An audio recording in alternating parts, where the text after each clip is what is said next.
রাতের অনেক রূপ। রাত কারো কাছে ঘুম, কারো কাছে জেগে থাকা, কারো স্বপ্ন দেখা, কেউ অতীতের সুখ স্মৃতিতে ডুব দেয়, কেউ বিপরীতে, কেউ এলোমেলো ভাবনায় মত্ত, কেউ আগামী দিনের জন্য গুছিয়ে তৈরি করে নিজেকে।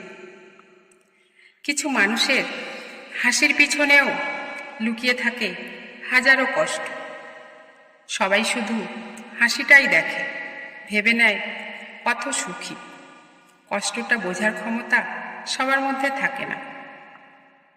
নিজের সুখের পাহাড় গড়তে ব্যস্ত কিছু জন, তাতে অন্যের ক্ষতি হচ্ছে হোক, অল্পেতে ভরে না যে তাদের মন।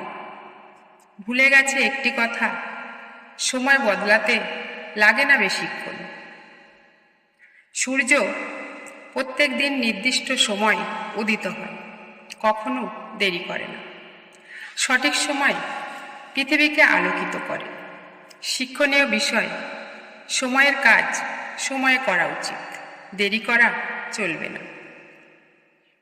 কিছু মানুষ আছে যারা অনেক কিছু বলে, অনেক অপ্রয়োজনীয় উপদেশ বিলায়। কখনো কাউকে বলেই দেয় তুমি এটা করতে পারো না। এদের কথায় কান না দিয়ে সেই কাজটি করে দেখাতে পারলে এই বদ মানুষগুলোকে চুপ করানো যায়। স্বার্থ যে মনে বসত করে, মনুষ্যত্ব বিকাশের সুযোগ সেখানে নেই। স্বার্থপরতা উকিঝুঁকি মারতে মারতে একসময় প্রকাশিত হয়, বেরিয়ে আসে মুখোশধারীর আসল রূপ। প্রয়োজন হলে জীবন বদলে ফেলতে হয়, তার জন্য সময়কে কাজে লাগানো খুব প্রয়োজন। ভবিষ্যতের উপর যেন জুয়া খেলা না হয়। দেরি না করে অলসতা ত্যাগ করা চাই। একটি শিশুকে মনের মতো করে বড় করতে চাইলে তার সাথে সেই রকম ব্যবহার করতে হবে, তার সামনে সেই সব কাজ করতে হবে যা তাকে শেখানোর ইচ্ছা আছে। সময় কাজে লাগানোর অর্থ একটা দিন, একটা মাস, একটা বছর, একটা ভবিষ্যৎকে সুষ্ঠুভাবে গড়ে তোলা, যা প্রত্যেকের জীবনে খুব জরুরি।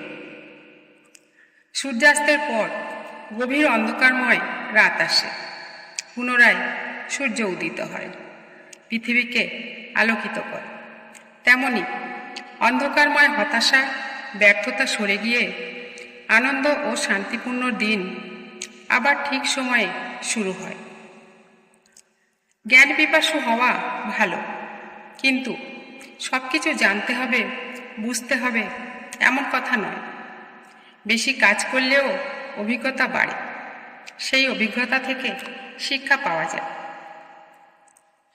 মাত্রাতিরিক্ত কিছুই ভালো নয়।